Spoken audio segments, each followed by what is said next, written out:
Welcome to The Abundance Journey, the show that helps spiritual entrepreneurs create an abundance mindset that accelerates revenue.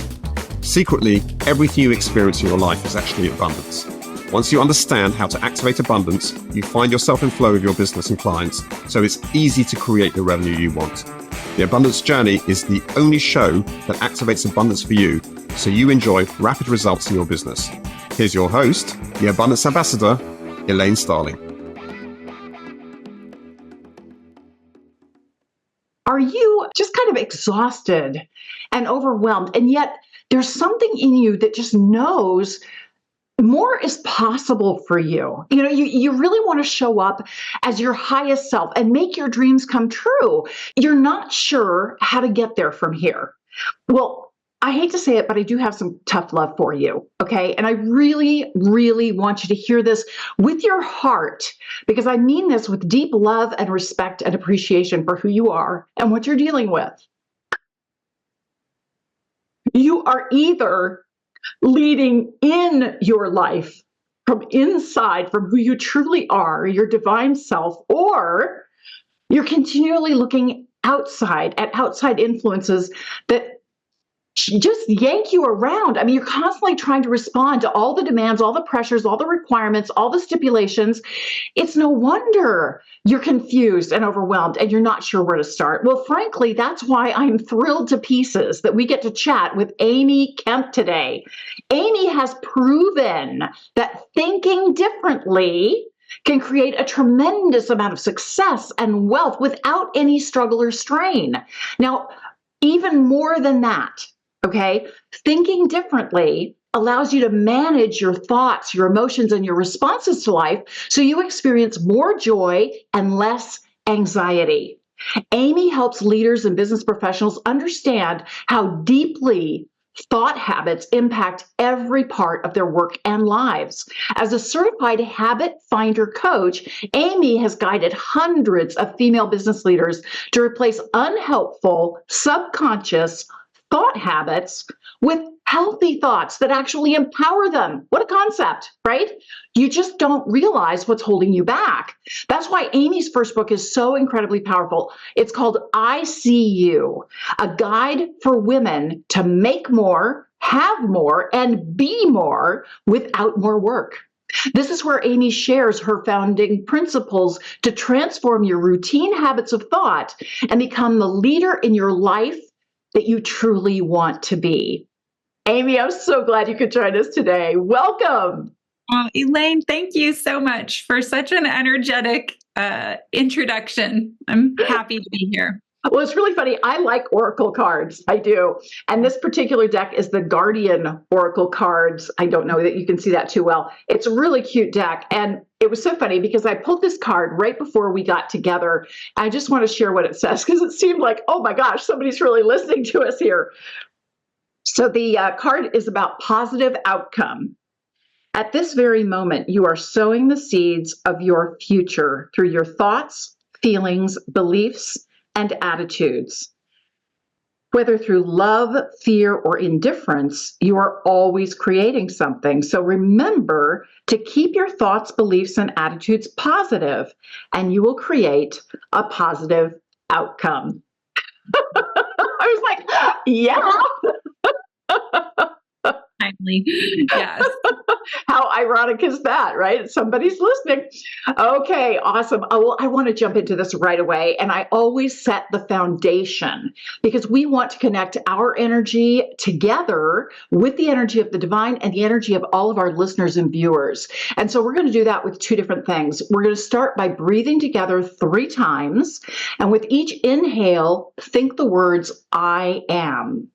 With the exhale, think the word consciousness. So with 3 breaths, I am consciousness. And when we're done with that, I'm going to read the intention. The intention is kind of like a prayer. It's almost like spiritual GPS. This is where we want to go and how we want to feel as we're going there. And it's not like Amy and I have a script. we're winging this, but this is where we want to go. This is the goal. This is the outcome that we want to experience.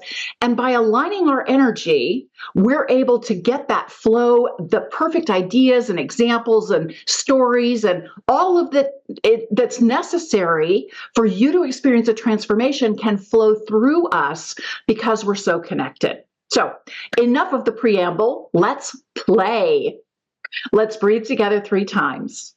Breathe in and breathe out. Breathe in and breathe out.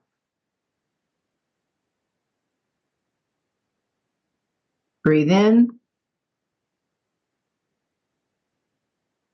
and breathe out.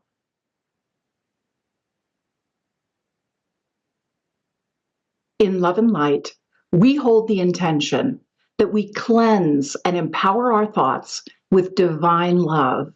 So we automatically witness the opportunities, blessings, and abundance that are present for us in each moment. Thank you, Divine. Thank you, thank you, thank you. It is done.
We give thanks, and so it is.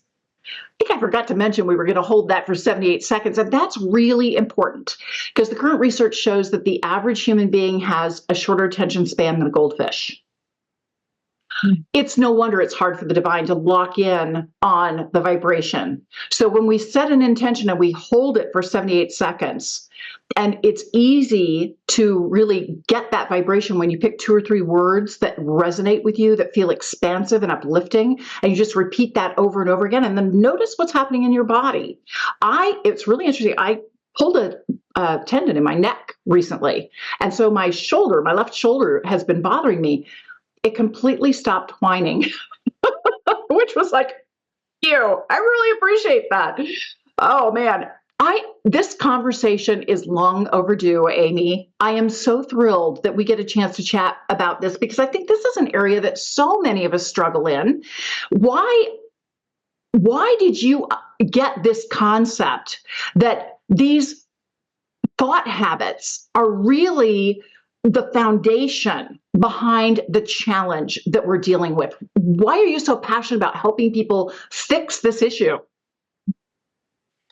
Well, first of all, I had 2 impressions during that time of silence that were really strong. So I feel like I should share them. One was just presence, full presence. And also the word progress came to my mind. And I think that is because had you done that exercise with me even a few years ago, I think I would have experienced it so differently. That silence has become so different and so much more of a space of comfort for me, and I crave it even. And so I'm grateful. I felt like that was just an important pause to kind of set up our conversation. But I would say that most of us are walking around thinking all the time. In fact, if you could take a picture of the energy that's flowing in our bodies at any given time, a lot of it would be concentrated in our heads, especially in a world that's so technology heavy and so much information is coming at us in so many different ways. What's happening in our head that's interesting to me, and that is the core of what I do, is that a lot of what's happening in our head is happening at a subconscious level that we're not even aware of. And so, perhaps 2/3, some say even more than that, of our thoughts are subconscious. They're impacting every interaction we have. They're impacting every decision we make. And yet we're unaware of the impact of these subconscious habits of thinking. And the cool thing about thinking and thoughts is that it's not us. Our thoughts are not us. They're just things. They're just in our head. They're floating around. They do impact us, but they're not us. And so I love the idea that we can change our habits of thinking. And that when that change happens, all of the other measurable habits that we concentrate on a lot and try to change to no avail, all of the New Year's resolution areas, right? They change on their own without a lot of effort when we work on these subconscious habits of thinking. So that's why I'm so passionate about it, because I'm interested in sustainable long-term change in life, not just quick fixes that last for a short period of time. That makes so much sense. And it's really, really important. I read a very fascinating article earlier this week, actually, where they were talking about if there are vibrating molecules, atoms in something, it has consciousness. Mm-hmm. So it doesn't matter if you're talking about a grain of sand or you're talking about a human being, it has consciousness. The difference is the level of awareness of consciousness. And I got a definition that really opened my eyes just last year, the difference between my human self and my higher self. And it's really helpful for me to understand when I'm tipping out of alignment. And so my human self is very reactive and very emotional and very much has this perspective, I'm right and you're wrong. And the more I can convince you how right I am and how wrong you are, the more right I am. Right, which is totally illogical, but that's my human self, right? Just wanting to dominate the conversation. Then my higher self, the exact same situation is happening. Nothing has changed in the circumstance. My higher self is observing and just letting it happen. Whatever's happening is just happening. Amy is just Amying. That's just all it is, right?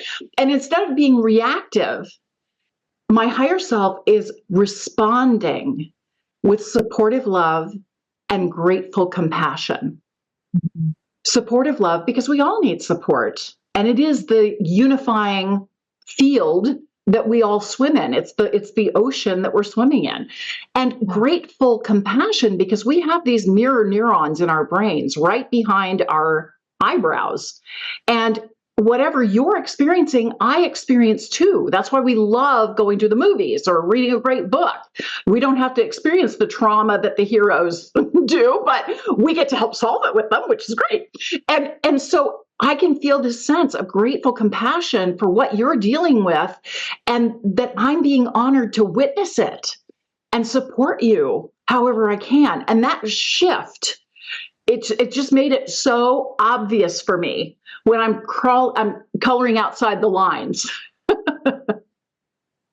Yes, I love that.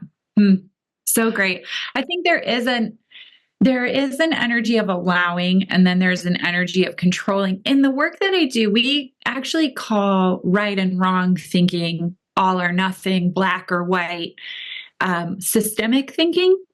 And systemic habits of thinking serve you really well when you are doing tasks that need to be checked off of a list, for example. Or, if you're a brain surgeon, I do want there to be some level of accuracy, right? I want it to be done right in terms of right. But what happens is when we apply systemic habits of thinking to relationships, it causes destruction and damage.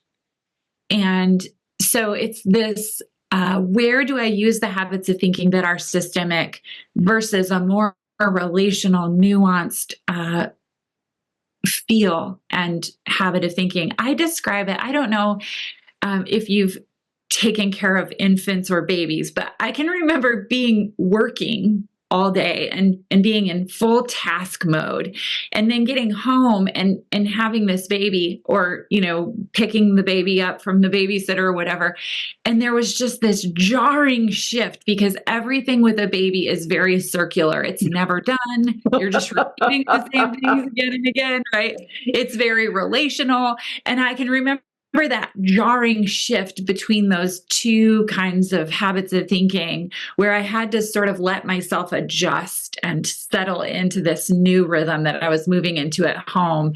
But the moving back and forth can be a little bit like, "Wah!" But those habits of thinking are what you're describing, I'm guessing, too, is this more calm, accepting, patient presence. So yes, yeah, that is so true. And I love that you bring up that juxtaposition, because we have so many different facets to our lives, right? And it feels like you're juggling all the freaking time. Now, I always ask this question to my guests. I've never had the same answer twice. And I love that. I love that, because there's so many different forms of abundance. And really, the purpose of the Abundance Journey show is for everyone to open their eyes at all the different ways abundance is present for you and how you can experience it. So, given the kind of work that you do, where you're helping people understand their thought habits and shift into empowering thought processes, really, how would you define abundance? I think abundance to me is when no part of my experience of life is dependent on external circumstances, or the amount of money I have, the shape of my body, when I am is just enough, when it's just I am, but it's not attached to my performance in any way or my external. That to me, when you live, this is the crazy part to me, at least how I've experienced it. I'm curious if you have too, but when I live in that state where I can be abundant, separate from all of that stuff externally, that external stuff tends to move toward you. Absolutely. Absolutely. That's why I think it's so important that we understand we lead our lives from within, not from the external world. Even though we have to go to a job, or we run a business, or we have a family and we've got responsibilities to take care of children or parents, there are a lot of things that happen in that outside world. And how you show up from the inside makes all the difference in how you experience the outside. And everything is designed to be abundance for you. It's up to you to look at it that way. And I have a quick story that I want to share, because it really brings this point home. I was driving my husband's truck. I was in a parking lot trying to back out, and it's a big truck. And I'm always a little anxious. I don't want to run over anybody or back into something. So I'm very slowly backing out of this parking space. And I see out of the corner of my eye a car that is just going way too fast through this parking lot. I'm thinking, that is just not safe. And so I'm backing up, and all of a sudden I hear a really loud honk, and it sounded like it was right behind me. I didn't look, but I went from happy, happy, joy, joy, just doing my thing, to off in like a nanosecond, because here was this horn, and it just triggered me in an instant. And I started thinking all these terrible thoughts about what a horrible person, and and the divine got my attention and said, honey, wait a second, time out. Every single moment is designed to be a blessing for you. You're making up a story pretending that this is not a blessing. What if you made up a story that it was a blessing? What would that sound like? And I didn't want to go there at first, but finally I was like, okay, fine, whatever. Well, maybe I was about to hit something. And so they didn't have time to put their car in park, jump out, run around, knock on my door, and, hey, lady, you're going to hit something. So all they could do was honk. And because they honked, I did stop. I didn't hit anything. That would have cost a lot of extra money, waste a lot of time, been really frustrating and irritating. So yeah, not having an accident, that's a blessing. Absolutely. Maybe it was more like they had a different perspective on my space and where I was. And it was more of a thumbs up because I cranked on that wheel really hard and I barely squeaked out from my perspective, but I did. I got out of the spot. So again, they didn't have time to put it in park, run around and go, hey, you've got it. You're good. Come on, you're good. All they could do was honk. Mm. And then the real message came through. I'm the one blocking the blessings. Mm. I'm the one preventing myself from witnessing all the opportunities, the blessings, the abundance, the connections, the resources, the everything that I want to experience in my life. I'm the one blocking it. I'm the bad guy. I was like, oh no, say it isn't so. But yeah, we're always reminded to look in the mirror, right? Of course. Yeah. Now, obviously, you have worked with hundreds and hundreds and hundreds of people, both in groups and one-on-one, and you do speaking, and you've worked with a lot of really very talented, high-performing people, and yet everybody around the world gets stuck, right? These thought habits can just nail us to the wall. So what have you noticed is going on in our lives? It's kind of a symptom that we're snagged on our thought habits. Sure. I encounter people a lot at a couple of different intersections. One of the most common is I'm a high performer, high achiever in whatever lane I travel professionally. And I get to the place where I can't work anymore. I don't have any more time, energy to give. And at the same time, this is the intersection. So I can't work anymore because I've maxed out whatever capacity I have, or even sometimes my capacity has changed due to like life circumstances where I'm now caring for aging parents, or I have a baby now, or there's just different, I have a health issue that's preventing me from working like I used to work. Okay. So for whatever reason, I can't work anymore. And the intersection is I'm still ambitious and I want more impact and influence and income. And so what happens then when I know I can't work anymore, and yet I still have this burning ambition inside of me? So the core message of my book is you can't outwork your thought habits, because that's a lot of the times where I meet people. So at that intersection, if you can imagine you're riding a bike, you have it in a certain gear, and you're just pedaling faster and faster and faster, but you're not really traveling any further. Yeah. There needs to be a shift to a different gear. There has to be an internal change, a deeper rootedness, some sort of deeper knowing of self, healing work. Something has to change. And then when you shift to that lower gear, a lot of times what happens is that you're actually pedaling more slowly, doing less work, but gaining more traction from the pedaling that you're doing. This also can happen when people move from being like a producer to being a leader. So maybe, you were always the salesperson and then you became the leader of the salespeople. There's also a shift there that's very similar, where it's got to be a different way of showing up. So that's the intersection at which I meet people a lot of times. Yeah. And so many people have gone through that because frankly, if you are living your life, then you're growing. You're constantly given opportunities to step up, to try something new. And frankly, we want to feel challenged in our lives. We want to feel a sense of satisfaction, but at the same time that we get to grow, we get to be more than we were before. So of course, there's going to be that juxtaposition. There's going to be that interference that shows up from time to time. And you're absolutely right. I have noticed every time I need to step up and I want to step up and I choose to step up, something has to change inside me. It would be so nice if I could just grab a magic wand, but I haven't found one yet. And what have you noticed? Your clients have to be willing to shift inside, like an attitude or a mental state, a perspective. What is that for you? Well, I'll give you an example even from a conversation I had yesterday, which is fresh in my mind. This client works in corporate America, and her role is fairly new and very demanding. And she's been asking for more support and help. And yet no one has provided it. And so our conversation yesterday was a lot about how her overfunctioning was allowing, well, all the work was getting done because she was right. Right. And as long as the work's getting done, they don't have a problem. Right. But then also at the same time, she was feeling so resentful. Yeah.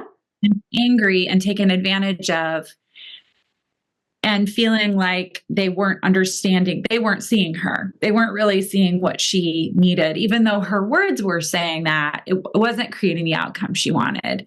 So this is a great example of she's so effective that my hunch is if she worked 4 hours a day, even 5 hours a day, she would get as much done as a normal person would get done in 10 to 12 hours. She's just that brilliant, right? But so she's basically fitting in, 20-hour days each day, and they're only having to pay one salary. So why would they provide more support? Is it right? This whole thing, right? Also, if you have any ambition of moving into a more of a leadership role, there's no way to do that without shifting the way you're showing up and not just being the workhorse and not just putting your head down and working. So while that feels like an external issue, right? It really isn't. It's really about her not knowing her boundaries. It's really about her not being able to trust her intuition around how much is enough to appropriately give in a workday. It's actually, we've overridden a lot of times as women, so many times the fact that we're tired or we've had enough because we don't listen to our intuition, that we don't even hear it anymore.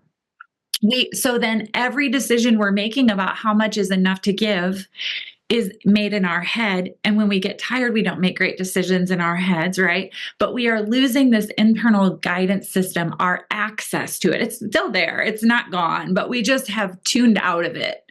So a lot of the work I'm doing with these clients is reconnecting and learning what your body is telling you. I'm tired. I've had enough. This is too much for me. Not just overriding that and pushing through, because in this, I write in the book, when you lose access to your intuition in one area, you lose access to it in every area. You then don't get to pull it back out for the other places in your life where you want it. So, for example, I see this a lot with women. There's many issues around this, but with their choices around food. So they're so out of touch with their bodies, they don't even know whether they're hungry or full, right? Then they're making all of their choices with their brains. Plus, they have all of these unrealistic expectations about what their bodies should even look like and do and all of that, right? There's a whole nother thing there. However, what I'm most interested in is do you even know if you're full or hungry? And are you actually meeting that need when you are, right? But they have overridden their intuition in another area for so long, whether it's in an unhealthy relationship or something from their upbringing, or, there's so many ways where we learn to do that they can't access their intuition that tells them I'm full or I'm hungry or I'm hungry for that, whatever that is. Or what I really need. Right? Because so often we'll use food as a substitute to comfort ourselves because other issues haven't been fulfilled. And the thing that I find so interesting, and it's worthy of joyous celebration, there are 6 needs of the inner child. Your inner child needs to feel loved. Then it needs to feel safe. It wants to feel important, like you're going to pay attention to what I need. It wants to feel connected, like I've got access to other resources, other people, I'm part of something bigger. It wants to feel seen and it wants to feel heard. And ironically, the only person who can satisfy those needs of your inner child is you. You have to see that inner child and you have to love them, make them important, help them feel safe, help them feel connected, seen and heard. And when you do that, again, that's going inside.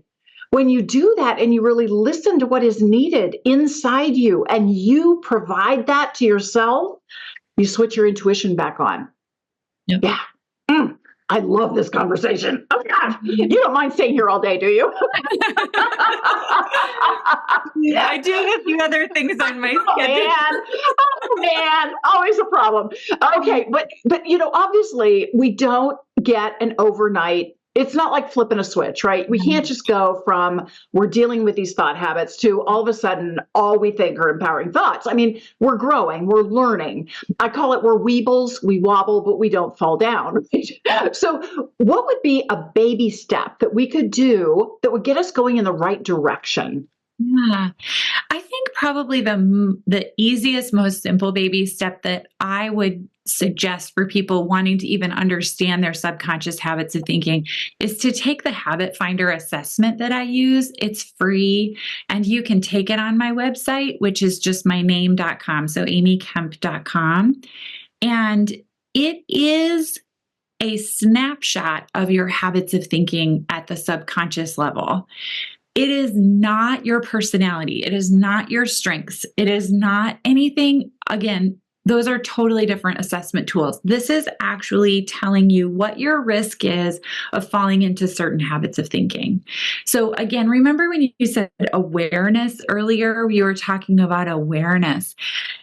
I think awareness of even the fact that you have these habits of thinking and then awareness of what they are is so beneficial as a tiny step. Because when I first saw my habit finder as a client, I thought, well, how did they know that? How did you know that? And you got into my head. Yeah, I'm not even sure I knew that. So, but now that you're saying it, I do know that. And so it's just a very cool way for you to even start to gain some awareness and to pay attention to what's happening inside of you. And isn't that a gift? To love yourself enough to pay attention to yourself. And really, I'm so filled with joy over this conversation. And what happens when I get this huge rush of divine love and joy is I get teary. So this is a good sign. It means we're really on the right track. Because one of the things, especially women suffer from, is we forget to love ourselves. We forget to take care of ourselves. We're so busy trying to take care of everybody else and thinking that's how we will get recognized. And yes, we do.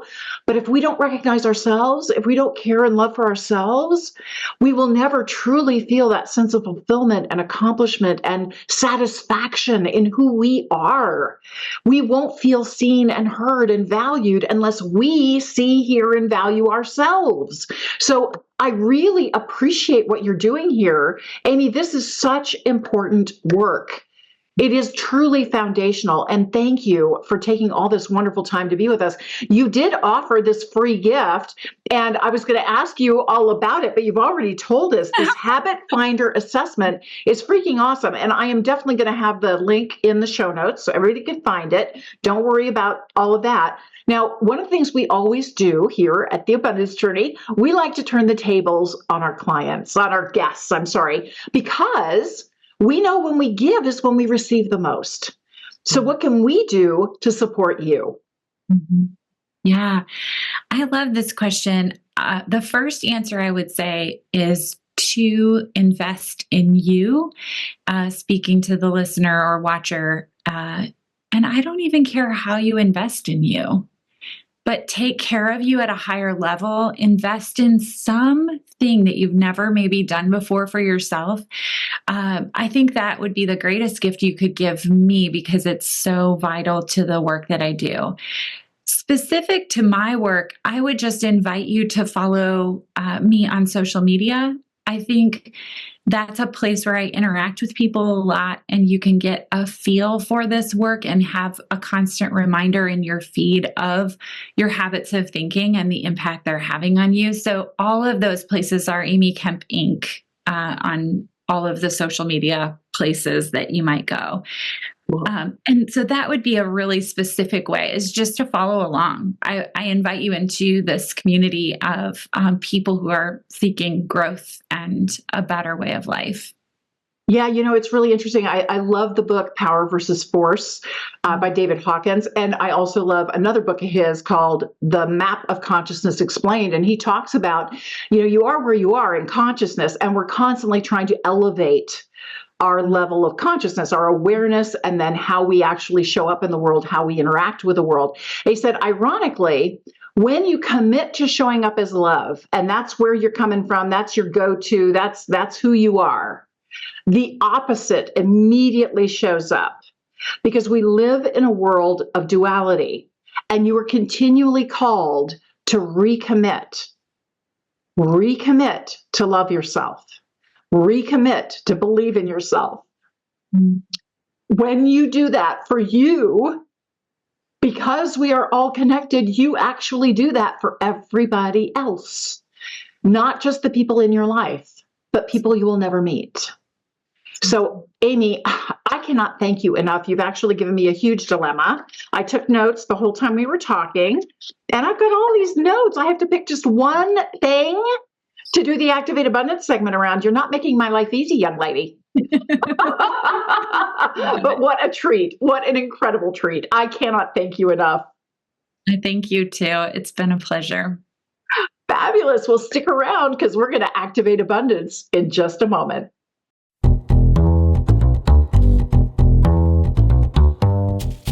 Hi, it's Elaine Starling, the Abundance Ambassador, and I know since you're listening to this show or watching this show, The Abundance Journey, you really want to experience more abundance in your life. Well, that's why I wrote the book, 5 Steps to Activate Your Abundance. It's available for sale right now from Amazon, from barnesandnoble.com, and many international sellers.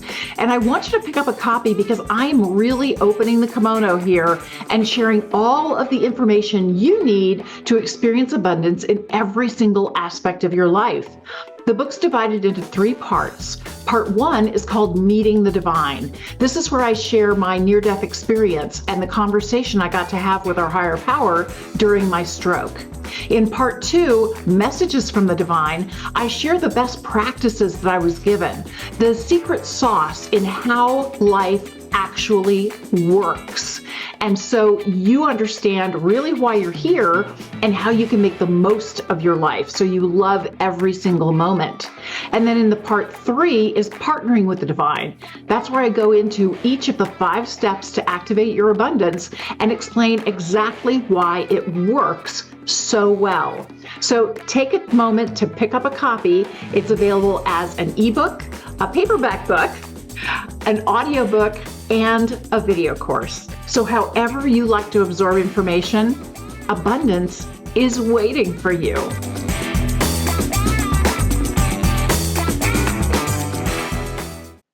You can see why I wanted to talk to Amy, right? You get it? I mean, Amy Kemp is freaking awesome. Step 1 is gratitude. I got so much out of our conversation today. I love her slice on how things work, because we talk about similar things, but she has a different approach, a different outlook, a different perspective, a different words, different examples. And it just drives home over and over again how important, how vital, what a marked difference you experience in your life when you pay attention to your thought habits and you show up differently.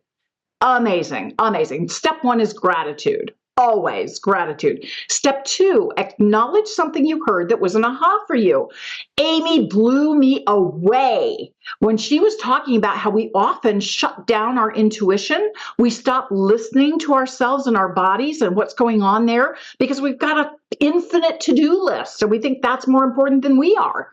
And the problem is, as she said, if you shut down your intuition in one area of your life, you shut it down across the board in every area of life. That was like, oh my gosh, no wonder. I was like, that's where all the missing socks are going, right? She really hit home on that one. Step 3, appreciate the difference it can make in your life. Well, if I am going to commit to truly showing up as my best self, as my higher self, in my true authority, living from in me as the leader that I am in my life, then I'm turning on my intuition. I have to be really in sync with my needs, with my perspective, with my experience, so that I can be aware of whether I'm showing up as my human self or my higher self. It's up to me to make the choice. I have to make the commitment of how I want to show up. And then I've got to notice what's happening. And when I do, and I do show up as my higher self, and I'm really listening to my body and what's going on inside me, my intuition pings across the board in every single area of my life. It gets easier and easier to hear. I start listening with my heart. And I can tell when something feels open and expansive, or it feels claustrophobic. It feels tight and constricting. When it feels tight and constricting, I need to look at my thoughts. That's my thought habit has been pinged. It's time to think again and show up as my higher self. Love that. Love that. Okay, step 4, we're going to activate it. We have 3 different ways we can activate it. The first way is grab a calendar and schedule time to get it done. Well, this is an ongoing thing. So what I also like to do with the scheduled time is journal. Journaling is really powerful. It's a great way to get all these thoughts and things that are flowing through your mind and your body out on paper. So you get you get a more objective perspective on what's really going on for you. And so journaling, I'm definitely going to be journaling on this one. Now, the second option is to create a physical trigger, like crossing your fingers or tugging on your earlobe. In fact, manipulating your earlobes and moving them around is a great way to amp your energy. Yeah, didn't know that, did you? Yeah, it's a really cool, proven way to get more energy flowing and help your thinking crystallize. And what's my thinking all about? Well, I'm not sticking with those pesky thought habits, I'll tell you that. And when I massage my ears, it reminds me, okay, forget those thought habits. Nope, that's not how I'm going to show up today. Yeah, I'm definitely going to be massaging my ears. The third option is to declare what you're going to be doing differently and how you're going to show up. It really helps when you have an accountability buddy, somebody who knows you, who witnesses you in certain situations, and they can give you a little feedback and let you know, I don't know if you're really following through. Are you stuck on that thought habit again? Is that holding you back again? Because remember, you said you didn't want to do that anymore. And it's always done with love and support, right? It's not a neener. It's always love and support. I'm going to do all 3 because I want to get rid of those pesky thought habits. I don't need those suckers anymore. Step 5, celebrate your progress. This is freaking amazing because you don't realize. It's fascinating. The science shows that your mind, your brain, uses more calories, more energy than your body, even when you've done a big workout. Thinking is freaking hard work. So if you're going to be thinking anyway, why not make sure that the thoughts you're thinking are empowering ones? They serve you. They help you be the best you can be. So you get to enjoy a life filled with abundance and opportunity, fabulous relationships. Why not? You deserve this. So please give it to yourself. Thank you so much for joining me today. I'll see you next time for the Abundance Journey. You've been listening to the Abundance Journey Show with Elaine Starling. Visit theabundancejourney.com/podcast gifts to access today's gift, as well as gifts from our other guests. Tune in every week to activate abundance in your life and business. If something resonated with you, please share it with your friends so they can benefit too. Keep activating abundance, and we'll see you in the next episode.